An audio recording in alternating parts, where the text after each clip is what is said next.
Mesdames et messieurs, bonjour, bienvenue dans cette nouvelle édition de votre magazine « À vous de convaincre ». À vous de convaincre, vous êtes un homme, une femme d'action, vous avez des idées, des projets, des réalisations. C'est ici que nous vous recevons. Aujourd'hui, j'ai l'insigne honneur de recevoir sur le plateau M. Lansine Camara, qui est juste à ma droite. Monsieur Lansine Camara, bonjour. Bonjour. Vous êtes le président de l'Union internationale des journalistes africains et du prix Mira Makeba. Totalement. Merci d'être venu pour cette invitation et pour ce débat qui va avoir lieu ici aujourd'hui dans les studios de Global Africa. Et à ma gauche, monsieur François Mboko Kassa. Bonjour. Bonjour. Merci d'être venu pour cette invitation. Donc, vous êtes le coordonnateur.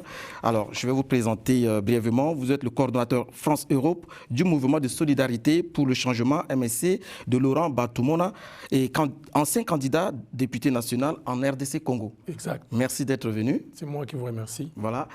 Chers mesdames et messieurs, alors pour cette édition, nous allons nous orienter du côté de la République démocratique du Congo, beaucoup plus à l'est. Vous savez, depuis des décennies, la population congolaise de cette localité subit des exactions, des massacres, des tueries, à l'indifférence totale de la communauté internationale. Donc pour débattre de cette situation, nous avons, comme je vous ai présenté tantôt, mes deux invités. Mais bien avant de commencer, monsieur Mboukou, vous venez de rentrer du pays, comme je le disais, vous étiez ancien candidat à la députation nationale. Faites-nous un état des lieux par rapport à votre séjour sur le continent et dans votre pays, la République démocratique du Congo. Oui, je viens, d'abord merci de m'avoir invité. Je viens fraîchement de la RDC. J'ai été candidat à député national. Donc l'état des lieux, ça fait que le pays est dans une situation compliquée. C'est-à-dire que le président de la République, Félix-Antoine Tshisekedi, a hérité un pays, je peux dire, qui était dans un ravin. Effectivement, on ne peut pas aujourd'hui tout jeter sur lui dans le sens qu'il a encore demandé un deuxième mandat que le peuple, moi-même j'étais sur le terrain, le peuple lui a vraiment octroyé ses mandats. Maintenant, le problème c'est que le président a reçu un pays qui est à reconstruire. C'est-à-dire que les infrastructures sont mortes, la population est dans une misère horrible. Et nous devons soutenir cet homme qui a la volonté de mieux faire. Mais le problème, c'est qu'il faudrait qu'il soit aussi bien entouré. Quand vous parlez de la communauté internationale, nous avons vu que l'ONU est sur place depuis 2 décennies. Et c'est l'ONU qui ne fait pas vraiment... Par la voix de la MONUSCO. Oui, la voix de la MONUSCO est un peu douteuse en ce moment. Donc, nous soupçonnons la MONUSCO. Et nous pensons qu'il faudrait... D'être en intelligence par rapport à ces massacres qui se perpétuent à l'est de votre pays. Parce que la population commence à se révolter par rapport à la MONUSCO. Et donc, je pense qu'ils ont commencé déjà à renvoyer quelques casques bleus qui commencent à répartir. Mais je pense qu'il faudrait que la RDC puisse redynamiser son armée. Et c'est ce que le président a commencé à faire, c'est vraiment de faire la restauration, faire tout ce qui est des réformes vraiment profondes, d'abord par rapport à l'armée.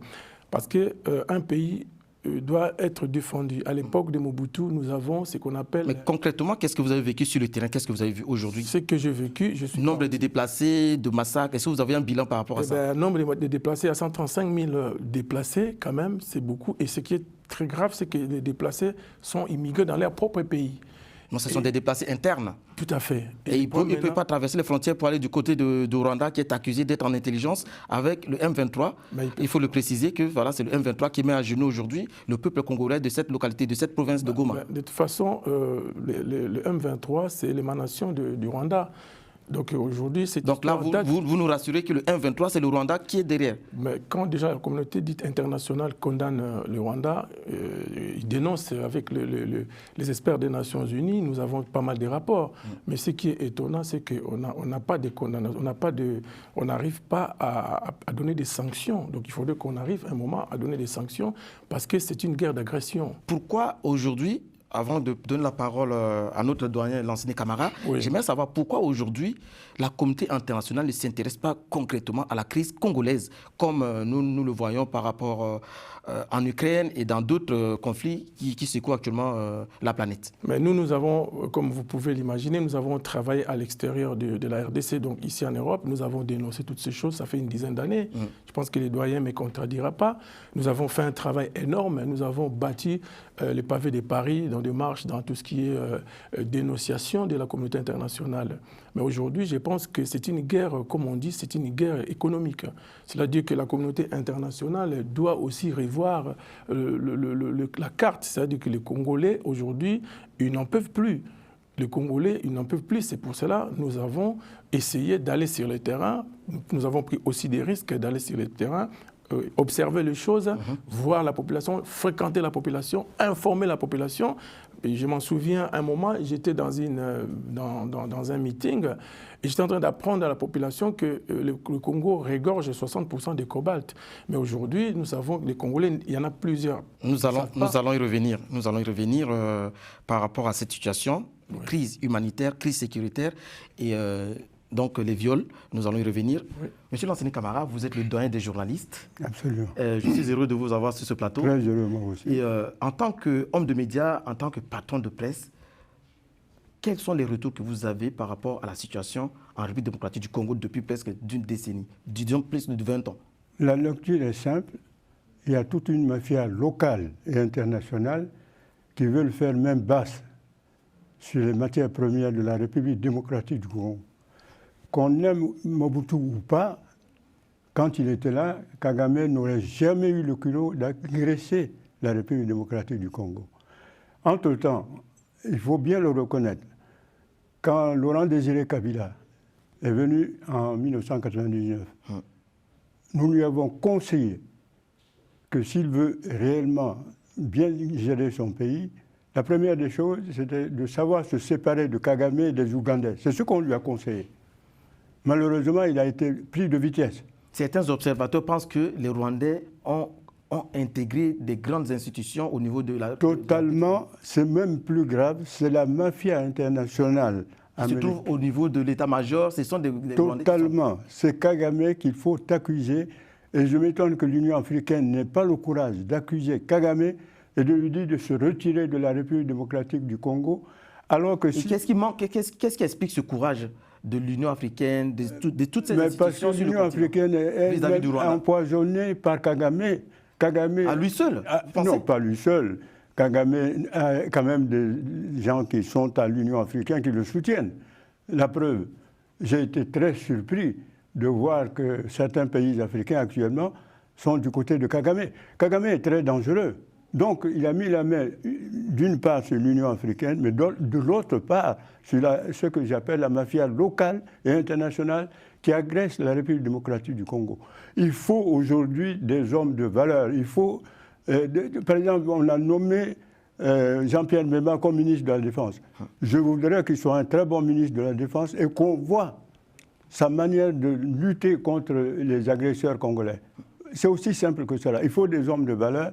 Il faut beaucoup de courage et vraiment, si je vous dis que les chiffres parlent d'eux-mêmes, chaque jour en République démocratique, il y a plus de 100 personnes qui sont tuées par les agresseurs. Mais qu'est-ce qui fait que, monsieur Camara, qu'est-ce qui explique que les médias ne s'intéressent plus à la crise congolaise, à la crise de Goma? Parce que les médias, au fond, parfois, les médias sont parfois manipulés.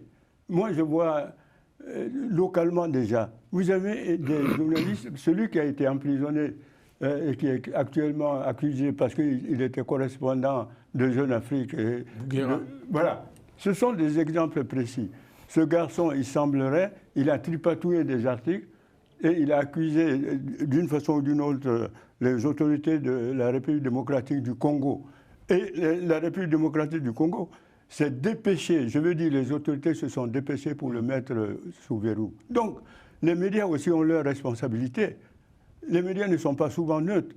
Donc, il faut absolument avoir le courage. Et je vous dis tout de suite que quand Laurent Désiré Kabila est venu, il avait compris ça au moins. Il nous a contactés.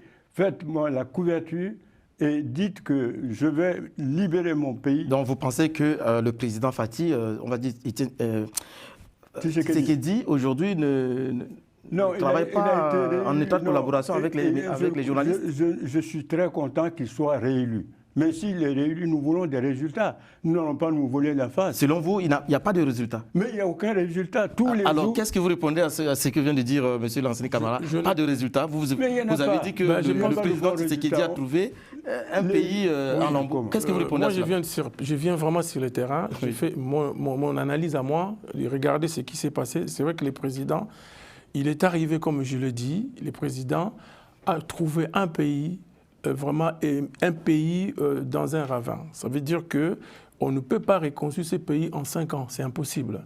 Alors, qu'est-ce que le président a fait? Il a commencé à faire des réformes sur la maternité, sur la sécurité. Aujourd'hui, moi, j'ai vu quand même, j'ai été à l'investiture, j'ai vu quand même la façon que le président est en train de travailler pour pouvoir d'abord commencer à structurer l'armée déjà. Il ne faut pas oublier que l'armée congolaise a été inféodée et puis il y avait des mixages dans l'armée qui fait qu'à chaque fois qu'il y ait toujours des traîtres.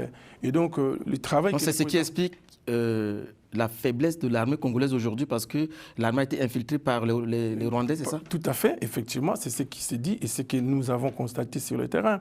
Alors maintenant, le président est en train de faire un travail énorme et nous avons vu que nous devons le soutenir parce que de toute façon, nous avons déjà commencé les combats à l'extérieur du Congo. Maintenant, nous voulons que nous puissions continuer sur le terrain. Donc ça fait que le président, nous devons le soutenir. Au-delà de la situation grave, au-delà de la corruption, c'est vrai que c'est à lui de pouvoir aussi taper les points sur la table parce que c'est vrai que le président n'est pas vraiment bien entouré. Parce que nous constatons que quand ceux de la diaspora arrivent, quand on dit de la diaspora, parce qu'aujourd'hui, il y a la diaspora qui était allée avant nous. Et cette diaspora-là a fait des choses qui n'étaient pas correctes par rapport à la population. Et la population est en train maintenant de se révolter contre cette diaspora-là. Et nous, quand nous sommes arrivés... Et pourquoi? Le problème, c'est qu'il y avait des mal-être quand même de ceux qui sont partis avant nous. Et l'image, nous sommes en train de laver cette image-là parce que nous sommes de la diaspora. Nous avons battu, nous avons combattu de l'extérieur les systèmes qui est là. Maintenant, le système Kabila est parti, mais le système réel est encore là. Et c'est ce système qui fait que la situation ne peut pas aller de l'avant parce que le système bloque le pays. Le président Tshisekedi, quand il était candidat, a déclaré que s'il est réélu, il va faire la guerre au Rwanda. Est-ce que vraiment la RDC est en mesure, l'armée congolaise est à la hauteur de ce qu'il a dit? Le président est en train d'équiper vraiment l'armée. Ça, c'est sûr et c'est certain. Parce que nous avons vu les choses se passer. Parce que les jours de l'investiture, on a commencé quand même à présenter ce qui était la structuration de l'armée. Donc, on est en train de structurer l'armée. Effectivement, il n'a pas baissé les bras. Mais le problème, c'est quoi? C'est qu'il faut d'abord se poser des questions. Qu'est-ce qui s'est réellement passé dans les 18 ans? Parce que 18 ans du régime de Kabila, ce régime-là a détruit les pays. Et maintenant, le pays a été inféodé, ils ont infiltré beaucoup de gens, les institutions ont été infiltrées. Au niveau du Parlement, nous avons les étrangers, et donc ce n'est pas normal. Et tout ça, c'est des choses qui vont être refaites. Et nous demandons aussi, cette fois-ci, que la diaspora, la vraie diaspora, puisse participer. C'est pourquoi on se dit maintenant que c'est la diaspora positive qui doit aller pour aider les présidents. Mais, monsieur le coordonnateur, il y a beaucoup d'Africains qui s'indignent. Il n'y a pas que les Congolais, il n'y a pas que... Voilà, la crise à l'Est fait de telle sorte qu'aujourd'hui, beaucoup de gens s'indignent par rapport à l'attitude des Kinois, c'est-à-dire ceux qui sont dans la capitale. C'est comme s'il n'y avait pas la guerre chez vous. Il y en a qui s'adonnent à cœur la joie, à aller danser, à aller faire des fêtes, alors qu'on massacre vos compatriotes, vos concitoyens. Qu'est-ce qui explique cet état d'esprit des Kinois qui agissent comme si les Congolais de l'Est ne sont pas les Congolais à part entière? Donc le problème, c'est quoi? C'est que... il y a un système, c'est pourquoi je suis en train de parler du système. Nous ne combattons pas les personnes, mais nous combattons le système. Lui-même, le président a dit qu'il va déboulonner le système. Ça veut dire que de lui-même, il est en train de faire beaucoup d'efforts. Mais c'est vrai que c'est pourquoi on dit que la population doit être éduquée. Et nous avons vu, il y a beaucoup de choses au niveau du Congo qu'il faut structurer. Parce que, par exemple, aujourd'hui, il y a des églises partout. La population est affaiblie parce que quand tout le jour, les gens vont à l'église, mais les pays ne bougent pas, les choses ne changent pas. Maintenant, le problème, c'est que petit à petit, avec le nouveau mandat du président, nous allons continuer à dire des choses pour que les choses changent. Il y a des choses que la population ne connaît pas. Et la population vit dans la pauvreté tellement qu'il a été humilié. Cette population ne réfléchit pas parce que tous les jours, la personne doit sortir pour aller chercher à manger. Merci beaucoup. Et donc tout ça, ça fait que la corruption est accrue à tous les niveaux. Et ça, c'est la lutte que le président est en train de dire chaque fois qu'il faut que la justice puisse revenir, parce que la justice aussi, il y a beaucoup de choses, que la justice doit être restaurée. Il faut qu'il y ait vraiment, parce que si vous n'avez pas la justice, vous ne pouvez pas construire, vous pouvez pas construire un état de droit. Donc nous attendons que le président applique tout ce qu'il a dit, comme lui-même l'a dit que on va éviter les erreurs du passé. Et les erreurs du passé, c'est ce que nous sommes en train de constater et que tout a été inféodé. Maintenant, il faut qu'il y ait aussi une nouvelle classe politique qui va venir pour pouvoir faire quelque chose, pour pouvoir booster les choses. Une nouvelle classe politique, monsieur le doyen. Alors nous ne sommes pas là pour détruire Tshisekedi. Nous sommes là pour lui dire ce qui est vrai. Tout à fait. Alors, la première des choses, s'il est sérieux, c'est d'auditionner Joseph Kabila sur le bilan. Qu'est-ce qui s'est passé? Puisque le coordinateur me dit bien que nous allons corriger les erreurs du passé, il faut commencer par auditionner Joseph Kabila, qui s'est enrichi immensément. Et qui d'ailleurs... Bon, selon vous voulez que Joseph Kabila réponde Mais il faut qu'il réponde. Cette situation. Vous voulez que le pays avance. Il faut ceux qui ont gouverné et qui sont encore vivants. C'est pas là réactiver une autre source de crise à la crise qui existe déjà. Non. C'est-à-dire qu'il doit répondre effectivement quand il a gouverné pendant des années. Il doit répondre qu'est-ce qui ne va pas, qu'est-ce qui s'est passé, pourquoi il s'est enrichi de manière exagérée. C'est-à-dire qu'il faut voler de temps en temps, mais il faut construire le pays, il faut sécuriser le pays. Ce n'est pas le cas. Si Tshisekedi, deuxième mandat, il commence par dire, écoutez, Joseph Kabila, tu as bien voulu m'aider à prendre le pouvoir, maintenant je veux savoir ce qui s'est passé, pourquoi la situation est si pourrie. C'est pourri. Il ne faut pas avoir peur de dire tout ça. Et Joseph Kabila, je ne l'accuse pas, mais je constate que quelque part, il a participé au pourrissement de la situation de son pays. Alors nous sommes en train d'arriver au terme de ce débat, de cet entretien. Je voulais dire, Monsieur Camara, les élections se sont tenues, les élections générales, comme je le disais à mon introduction, présidentielles et législatives, nationales et provinciales. Ouais. Selon vous, ces élections ont été vraiment démocratiques? Pas du tout. Ou c'est à l'africaine comme monsieur Emmanuel Macron l'a dit au président Tshisekedi? Les Fayulu, qu'on l'aime Fayulu ou pas, il est beaucoup plus propre. Quant au docteur, il est beaucoup plus propre.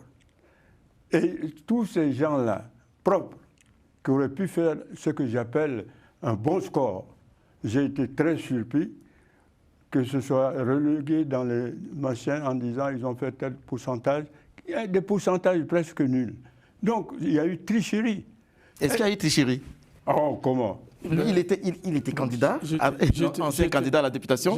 Comment ont été organisées ces élections? Et selon vous, au départ, avec les observateurs que vous avez sur le terrain, qu'est-ce qu'ils ont dit concrètement? C'est vrai que le pays est immense. Le pays est immense, c'est un continent, un pays continent. Les élections, ce sont au départ, ça commençait vraiment... Moi, j'avais déjà félicité au départ le président de la CENI. Et nous avons bâti une campagne et puis nous avons vu que les élections, tous les candidats, une vingtaine de candidats, d'abord l'opposition était émiettée. Parce qu'avec 19 candidats et entre 20 et 21 candidats, le président Félix était déjà partant. Parce que l'opposition, ils se sont émiettés. Effectivement, parce que quand vous mettez pas ensemble, avoir un candidat unique... Votre candidat, monsieur Batumona? Moi, mon président de mon parti, c'est... Quel était concrètement son score par rapport à ces élections? Aujourd'hui, il n'a pas été élu. Mais entre-temps, c'était lui. Et qui a, je peux dire, qui a pu mettre en place 4-5 regroupements. Aujourd'hui, il est avec le président Tshisekedi. Il travaille donc vous travaillez avec le président Tshisekedi. Pour l'instant. C'est-à-dire le bilan de ce second mandat, vous allez être comptable de ce bilan. C'est pour cela qu'on pousse les choses pour que vraiment le président a donné un bon discours le 20 décembre au stade. Donc tous les peuples étaient rassemblés. Nous avons vu vraiment l'engouement et la volonté de la population de pouvoir soutenir son président. Et nous tous, moi j'ai commencé déjà avec Papa Etienne Tshisekedi, qui est notre idole, qui nous a vraiment donné cet état d'esprit de pouvoir travailler, de pouvoir aider le Congo. Et à travers cette idée, maintenant, aujourd'hui, c'est son fils qui est au pouvoir. Donc, c'est la même vision. Maintenant, c'est que le président doit corriger les tirs. Ça, c'est à lui. C'est lui qui a le pouvoir de pouvoir corriger les tirs. Et surtout, j'insiste, de pouvoir vraiment essayer de mettre une nouvelle classe politique en place. Parce que le système est toujours ancré. Et quand le système est ancré, le président lui-même, il a parfois du mal pour pouvoir exécuter ce qu'il veut. C'est-à-dire que les gens qui sont tout autour, ce n'est pas vraiment des gens qui veulent le bien du président. Et nous, la population, nous voulons que les choses changent pour développer notre pays et sécuriser les pays. Parce que sans la sécurité, le pays ne peut pas... Monsieur Camara, que les choses changent, les perspectives pour vous par rapport à la crise. Nous aimerions que les choses changent. Ce pays continent puisse vraiment aller de l'avant. Retrouver son souffle. Nous aimerions que ça change. La composition du gouvernement, je n'ai pas vu autant de jeunes que nous aurions souhaité voir, de nouvelles figures, des gens bâtisseurs, des gens qui ont des idées, qui ont une vision. Ce n'est pas le cas. Tshisekedi, deuxième mandat, mais il est totalement libre maintenant de prendre de grandes décisions. Un grand président doit être capable d'imposer de grands projets, doit avoir une vision claire, nette et précise. Et malheureusement, même si nous ne cherchons pas à le démolir ni à le dénigrer, ce n'est pas le cas. J'ai bien peur que ce deuxième mandat ne soit encore un mandat de plus et de rien. Et c'est ce qu'il faut éviter.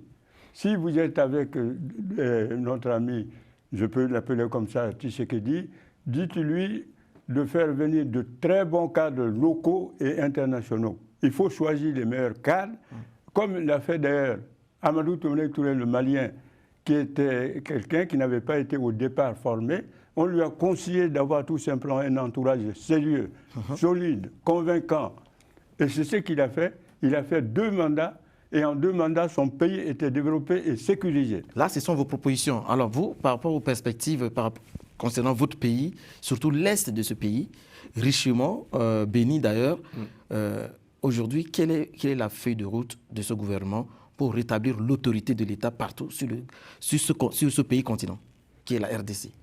Ce que je vais faire, c'est que je vais dire tout simplement, il faut que chaque Congolais puisse prendre conscience de ce qui se passe chez nous. C'est-à-dire que le pays est dans une situation aujourd'hui terrible. Et surtout la pauvreté, la population est vraiment dans une situation chaotique et qu'il faudrait qu'il y ait des investisseurs. Mais les investisseurs ne pourraient pas venir tant qu'il y a encore la guerre. Et donc aujourd'hui, moi j'appelle ici à la conscience de chaque Congolais de pouvoir défendre la nation. C'est-à-dire qu'il faudrait que nous puissions faire des efforts de guerre pour que cette guerre puisse prendre fin. Il faudrait que nous puissions organiser les institutions. Il faudrait que nous puissions préparer aussi l'avenir du Congo. Nous avons vu en Afrique du Sud, à l'époque, Mandela, il était là, mais après, ils ont préparé la suite. Et nous faisons partie de pionniers, des personnes qui peuvent aussi participer pour la suite, pour la continuité de la République. Et donc, nous devons d'abord aussi éduquer la population, qui ait les retours de conscience, qui est vraiment comment les gens puissent avoir la moralité surtout, que cela revienne. Parce que j'ai constaté, même lui-même, le président l'a dit, la corruption est accrue. Et la corruption, quand la corruption est assue dans un pays, c'est vrai que c'est compliqué. Est-ce que vous pensez le président lutte pour ça. Il a mis en place l'IGF, qui fait le contrôle de toutes ces personnes-là qui continuent à pouvoir détruire les pays. J'ai envie d'avoir vos points de vue sur cette question, vous deux, parce qu'il nous reste peu de temps pour finir cette émission. Est-ce que vous pensez que le Rwanda et la RDC devraient dialoguer, ou fallait que Tshisekedi attaque militairement ce pays pour que la crise à l'Est puisse cesser? Qu'est-ce que vous préconisez, vous? Si le Rwanda veut qu'il y ait des discussions ou des négociations ou des dialogues, il faut d'abord, comme le président l'a demandé, il faut qu'il retire d'abord ses milices. Il faut qu'il retire d'abord tout ce qui est armement et puis les hommes qui se trouvent illégalement au Congo. Et à partir de là, on verra ce que le président pouvait décider. Et je pense que vaut mieux bon, de toute façon, le Rwanda il sera toujours notre voisin éternel. Et donc, nous n'allons pas nous entretuer. Et d'abord, il faudrait d'abord que le Rwanda puisse accepter ce que les autres disent. Et les autres pays sont en train de demander que le Rwanda puisse retirer ses militaires. Et effectivement, c'est ce qu'il faut faire d'abord. Il faut que le Rwanda montre l'exemple. Il faut que le Rwanda montre la volonté de ne pas vouloir aller en guerre. C'est-à-dire que le Congo a 100 millions d'habitants, le Rwanda a 11 millions d'habitants. Donc, il n'y a pas photo. Alors, c'est pourquoi nous, tant que des progressistes et des démocrates, nous ne sommes pas des ventes en guerre. Nous sommes des hommes de paix. Nous voulons que les choses puissent se négocier, les gens puissent parler. Parce que c'est ça l'importance de la diplomatie. Merci. Monsieur Camara, pour vous, qu'est-ce que vous préconisez par rapport pour avoir une solution? En vérité, le dialogue n'exclut pas la fermeté. Je trouve que Tshisekedi a souvent rencontré, bien avant, Kagame. Donc ça prouve que Tshisekedi, au fond, était pour le dialogue. Oui. C'est quand le dialogue échoue qu'il faut que la fermeté cogne. Aujourd'hui, soit l'Union africaine et la communauté internationale, d'ailleurs, la communauté internationale a très bien compris que s'il n'y a pas de fermeté de la part des autorités congolaises, que Kagame fera ce qu'il veut.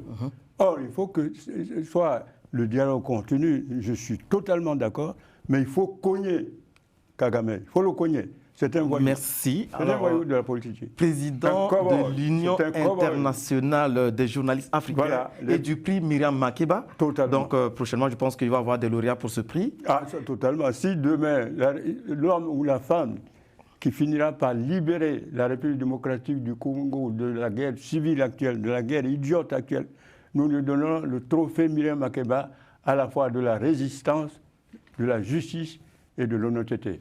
Monsieur François Mboko-Kassa, coordonnateur France-Europe du mouvement de solidarité pour le changement MSC de Laurent Batumona et ancien candidat député national. En tout cas, je vous remercie d'être venu pour cette émission et nous espérons voir la RDC avoir cette paix, cette quiétude tant espérée et que la communauté internationale puisse enfin se soucier de la situation dans ce pays, surtout à l'est de ce pays.